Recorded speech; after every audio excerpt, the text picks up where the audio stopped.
Modi sir ने मामले में राहुल गांधी को सुप्रीम कोर्ट ने बड़ी राहत दी है। हमारे साथ कांग्रेस के प्रदेश अध्यक्ष उदयवान मौजूद हैं। सर, एक बड़ी राहत राहुल गांधी को आज मिली है। जो सजा थी उस पर रोक लगा दी है सुप्रीम कोर्ट में। किस तरीके से देखते हैं सर, आगे कांग्रेस का क्या स्टेप रहना?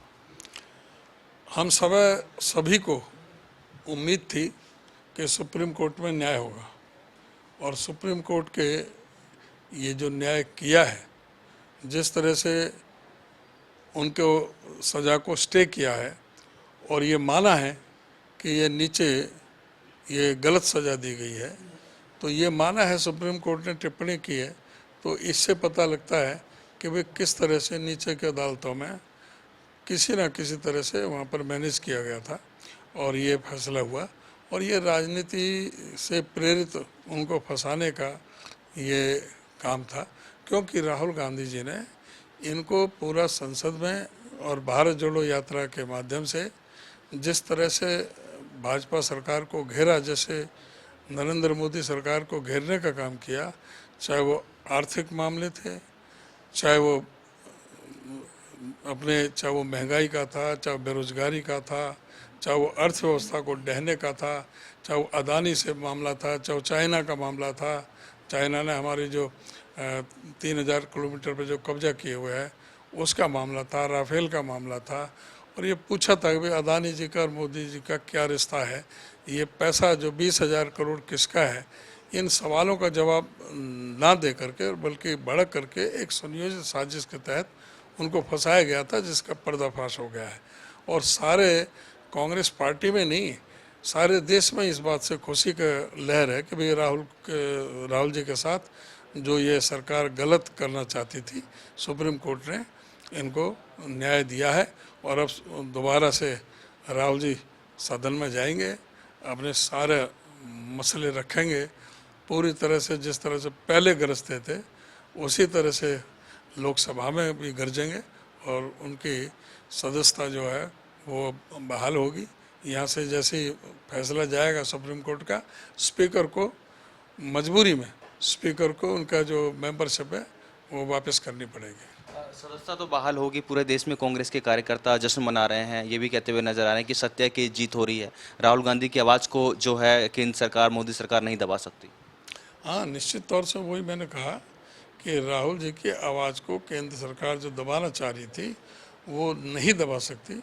और सुप्रीम कोर्ट के जो फैसले से जो सच्चाई की जीत हुई है, जो न्याय की जीत हुई है, उसका बहुत ही सकारात्मक पूरे देश में प्रतिक्रिया हुई है। सारे देश में खुशी का लहर है कि भाई एक व्यक्ति जो इस सरकार को मजबूती के साथ में जो घेर रहा था, सारे मुद्दों को उठा रहा था, उसको किस तरह से एक सुनियोजित ढंग से उनको फंसाने का काम किया था।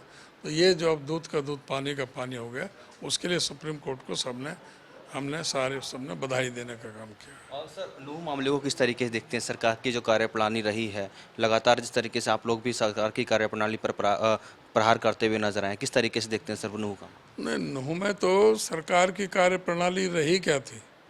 सरकार ने ना तो जो पहले वीडियो वायरल कर रहे थे, जो हिंसा भड़का रहे थे, चाहे वो मोनू मानेसर है, चाहे वो बिट्टू बजरंगी है, ना तो उस तरफ ध्यान किया, ना उस तरफ ध्यान किया कि जो यात्रा निकाली जा रही है उसमें बंदूकें, तलवारें और लाठी डंडे थे, तो वो क्यों थे, ना इस तरफ ध्यान दिया। अगर यात्रा निकल रही थी तो समुचित पुलिस की व्यवस्था क्यों नहीं की गई। जो सीआईडी इंस्पेक्टर विश्वजीत ने जो रिपोर्ट की अधिकारियों को कि यहाँ पर हिंसा हो सकती है, यहाँ पर समुचित पुलिस व्यवस्था की जाए, तो उसकी रिपोर्ट पर क्यों नहीं कार्रवाई की गई। यहाँ पर जो यहाँ के स्थानीय सांसद हैं, जो केंद्रीय मंत्री हैं, राज्य मंत्री स्वतंत्र प्रभार राव इंद्रजीत सिंह, वरिष्ठ नेता हैं, उन्होंने भी ये सवाल उठाया है कि यात्रा में लाठी डंडे, तलवार और बंदूक का क्या काम है और पुलिस की व्यवस्था पूरी तरह से क्यों नहीं की गई। और जिस तरह से जो गृह मंत्री एक दिन कहते हैं कि मोनू मानेसर को क्लीन चिट देते हैं, जब लगा कि भाई तुमने गलत कह दिया तो कहने लगे उसके खिलाफ मुकदमे हैं, हम उसको गिरफ्तार करेंगे। और जिस तरह से मुख्यमंत्री ने इतनी अपनी अक्षमता दिखाई है, मुख्यमंत्री ने जिस तरह से अपना बयान दिया है कि हम हर आदमी को सुरक्षा नहीं दे सकते, तो ये जो प्राथमिक जिम्मेदारी है सरकार की कि सुरक्षा प्रदान करने की, जिससे हर व्यक्ति अपने आप को सुरक्षित महसूस करे। लॉ एंड ऑर्डर को कायम रखने के लिए बहुत आवश्यकता है और मुख्यमंत्री ने कह दिया कि हम सुरक्षा नहीं दे सकते। सुरक्षा नहीं दे सकते तो फिर तुम क्यों कुर्सी से चिपके बैठे हो? तुम इसमें सक्षम नहीं हो सरकार चलाने में और सुरक्षा देने में, तो तुम्हें त्यागपत्र दे देना चाहिए। और मैं तो कह रहा हूँ अगर ये त्यागपत्र नहीं देते तो गवर्नर को इनको बर्खास्त कर देना चाहिए। जो आम आदमी को, व्यक्ति को जो सुरक्षा प्रदान नहीं कर सकते, उनको सत्ता में बने रहने का क्या मतलब है? किसी और कोई बन जाएगा। ये हाथ खड़े कर गए, सरेंडर कर गए। इनके उप मुख्यमंत्री ने भी कहा है कि भाई कि यहाँ पर समुचित व्यवस्था करनी चाहिए थी।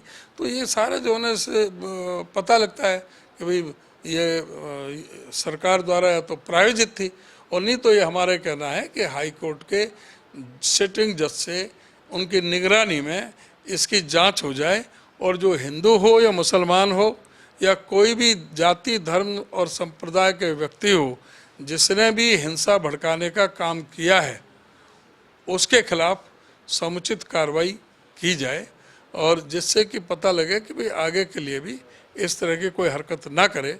हमने तो बार बार शांति की अपील की है, सबसे प्रेम प्यार भाईचारा सद्भाव बनाने के लिए, और लोग अब काफ़ी अब शांति है। मैं धन्यवाद भी करता हूँ कि जनता का कि अब कोई भी उसके बाद में कोई ऐसी अलोकप्रिय कोई घटना नहीं घटी है कल से, तो उसमें हम और पुनः में हम तो यही अपील करते हैं पार्टी के, अपने पार्टी के अध्यक्ष के रूप में, पार्टी की तरफ से, कि सब प्रेम प्यार और भाईचारा बना के रखें और कोई ऐसी भड़काऊ चीज़ ना कहें कि जिससे कि कोई भी वर्ग अपना भड़कने का काम करे या इसमें चिंगारी लगाने का काम करे।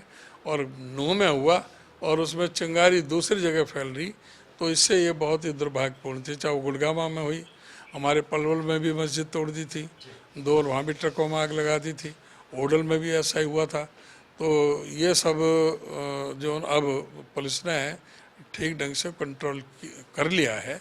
इस समय हमारा एरिया में सब अब ठीक है, शांति है, और मैं समझता हूँ कि अब ठीक रहेगा आगे।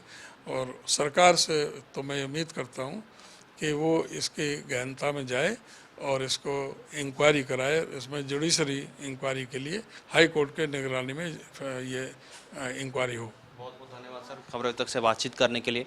तो ये थे हरियाणा कांग्रेस के प्रदेश अध्यक्ष उदयभान, जिन्होंने हरियाणा के तमाम मुद्दों पर खबर अभी तक से खास बातचीत की। राजा पटेल, खबर अभी तक, दिल्ली।